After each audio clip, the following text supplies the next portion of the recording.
Another sweep? 8-2 run? Let's keep rolling, baby. Yo, yo, yo, what's going on? And welcome back to another episode for Just a Bet Outside. You see this smile on my face. You heard the intro. 3-0 sweep, baby. I love it. 8-2 in the last 10. So we are rolling right now. Real quick, be sure to hit like and subscribe. We had 47 likes. I'm not happy. That's 3 short of our goal of 50. So please smash that like button. We appreciate it. All the comments coming in, no matter what it's about, I appreciate every single one of them. So thank you, thank you, thank you. This has been a lot of fun.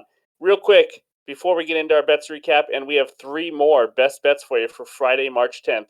But NBA recap, let's just say the Warriors absolutely suck on the road, and they just can't stop anybody. They have given up a crap load of points to the Thunder, and now the Grizzlies without John Morant. They lost again by 21.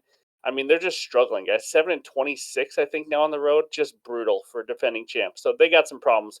The Rockets pushed the Pacers to overtime. We'll talk about why that was a good thing for us. Halliburton, 29 points and 19 dimes. That's a game. And then the Kings, they beat the Knicks. The Kings keep proving people wrong and showing that they are a legitimate team this year. So that's kind of what happened in our NBA recap today. Just a reminder, we're not going to have one of these YouTube videos for Saturday or Sunday games.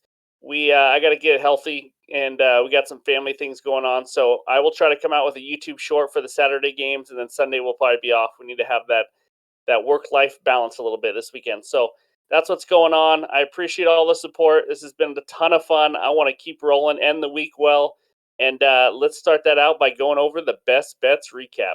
Here we are. The green check marks are back. First bet, Halliburton, 20-plus points and Pacers money line.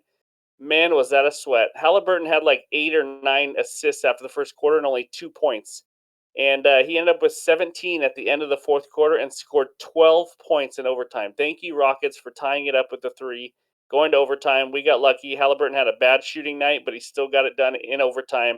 And then, of course, the Pacers won that in overtime. So bet number 2, Kelly Oubre, over 22.5 points. Easy victory. I think he ended with 27. Sometimes when I see people go over, I stop watching. But I think he had about 27. Easy win. And the bet of the day, guys, 1.5 units, which helped out immensely today. Over 26.5 PRAs for Tyus Jones. Man, oh man, was that easy. He cashed in the third quarter. He had like 22 or 23 at halftime.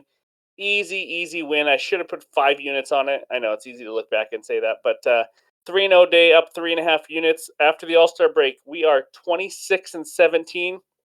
And guys, we are getting close to being up 10 units already from after the All-Star break. So we're on a roll, but you know what? Betting is tough, and it's a grind, and we're back at it. So let's get back into the bets. We got 3 of them for you today. Let's get to game number 1.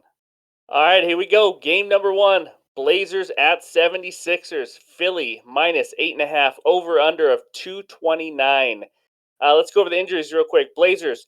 Anthony Simon says is questionable, which is good news because he's been out for quite a while. Yusuf Nurkic came back last game, so he is healthy for this game and back.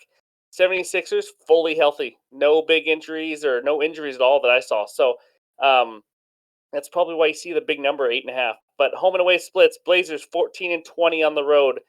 76ers 24-10 at home. In this game, guys, both teams are top 8 in 3-point percentage and top 7 in offensive rating. So if I had to, I don't have a best bet on the spread of the total, but if I had to lean on one of them, I think I'd definitely lean over the 229. There should be a lot of points, especially if Simons might be back and you got Jeremy Grant and Lillard doing his thing and Nurkic. I think there's enough offensive firepower, even though the 76ers play good defense, for the Blazers to do their part. So I like the over 229, but that is not my best bet. You are here for the best bet. It is Mr. James Jimmy Harden. I have no idea if that's his name. James Harden over 17.5 rebounds plus assists at minus 122. Depending on when you see this video, it might be 18.5, and I'm still okay with that. Let's see. The Blazers give up the most assists to point guards in the NBA. How's that for a matchup? And also the 5th most rebounds to point guards in the NBA. I mean, this is as dream of a matchup as you can possibly have for a point guard. He had 24 rebounds and assists last game versus Portland, so he went over this easily. And his last game out, he just had 20 dimes. I don't know if you guys saw that, but he had 20 assists. That's absolutely bonkers. Um, he went over this even in a Miami Heat game, by the way, which is, I mean, that's a horrendous matchup, and he had 18 rebounds and assists. He's had 6+ rebounds in 6 of the last 7 games. He is rebounding the ball well. He is passing unbelievably well. He's at home. He has a dream matchup. 17.5 is too low, in my opinion. He could get close to this in assists alone.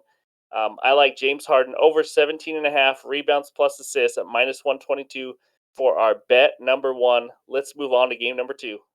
Okay, here we go. Game number two. Hawks at Wizards. Atlanta is -1. Over under 238.5. Injuries.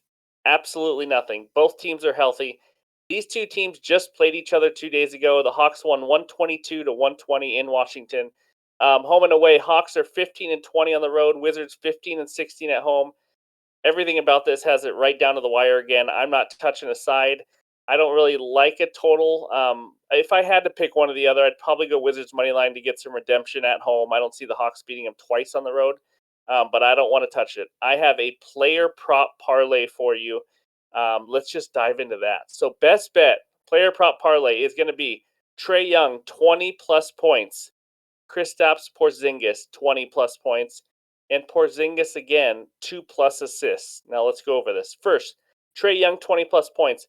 The Wizards give up the 6th most points to point guards, the 3rd most threes to point guards. He has hit 20 or more in 16 of the last 20 games. He's played the Wizards twice this year and scored 28 and 31. All we need is 20 out of him. Second part, Porzingis 20+ points. He just scored 43 against him 2 days ago, by the way. The Hawks give up the 6th most points and the 3rd most threes to power forwards, as you saw 2 days ago, because Porzingis went 7 of 10 from 3-point range. He's hit 20+ points in 8 of the last 10 games. I like him to do it again. Another good matchup. And then the 2+ assists, guys. He just had 5 assists against the Hawks last game and 2 days ago. Hawks give up the second most points, the second most assists to power forward positions. And you saw that with his 5 last game. He's had 11 straight games of 2+ assists. I threw the assists in there because I just needed to reduce the juice a little bit. You put those all together and you get plus 103. I love that bet. It's plus money for 3 things that I just honestly, I would probably go over Trae Young and Porzingis player prop points at what they are. I think it's 25.5 and 24.5. I'm playing it safe because that's what I like to do. Drop them both down to 20. Add the 2+ assists. I love it. You get a little plus money, even money. That is our best bet for that game. Let's lock that in and get to game number 3. All right, here we go. Third and final game today. You've seen this before. It is the Cavs at Heat. Cavs -1.5, over under 214. The exact same situation as last time, guys. There's only one small difference. Kyle Lowry, he's out again. But Kevin Love is actually likely to play this game. Not a huge deal for this game, but it does help. Cavs fully healthy. Home and away splits. Cavs 14-19 on the road after their win 2 days ago against the Heat. And the Heat are 21-13 at home now. They played a close game. You guys know what I bet 2 days ago. It was the under. It is the exact same situation. I had under 212.5. Now it's 214. I have absolutely zero reason to not run this back, baby. Best bet under 214. Let's do it again. I'm going to say some of the same things you already heard. 2 of the 3 slowest paced teams in the NBA. They have played now 3 times this season. Here's their point totals: 197, 200, and now 204. I mean, let's be honest. No one's even come. They haven't even come close to this 214 yet. Both top 5 defenses, as you know. We're getting slow teams, top tier defensive teams. The fourth quarter always tightens up in Miami, as you've seen on a couple under bets I have in Miami. We're going to go under 214 again, guys. All my research says to do it. If they finally hit it and get hot from 3, you know what? I tip my hat to them. That's all right. I got my win last time, but I love this again to go under 214. They started out pretty hot last game in the first, second quarter. So even if they start out a little less hot, then we should be good, because that fourth quarter, I'm telling you, there's just not a lot of points that happen there. So under 214, the third and final bet. These are all 1-unit plays. I do not have a bet of the day for 1.5 or 2 units or anything like that. Those are our bets. Let's go to that bets recap page. Look at that beauty. James Harden over 17.5 rebounds plus assists at -122. Second, same game parlay in the Hawks and Wizards. Trae Young 20+ points. Porzingis 20 plus points and Porzingis 2 plus assists. And the third and final bet, again, the under 214 Cavs and Heat. Hold your breath. Minus 110. There we are. We did it. Those are our three best bets. Just a quick reminder again, we will not have a video for Saturday and Sunday games, but we will do a short. But we'll be back for Sunday night video for Monday games. Thank you guys for all the support. It's been a couple weeks now into these daily YouTube videos, not into our podcast. We've been doing this for about 7-8 months now, but the support is coming and we love it. Thank you for all the likes, the comments, everything else. Let me know who you guys got tomorrow for your best bet. Any questions you got, I'm here to answer them. Thanks again, and we'll talk to you soon.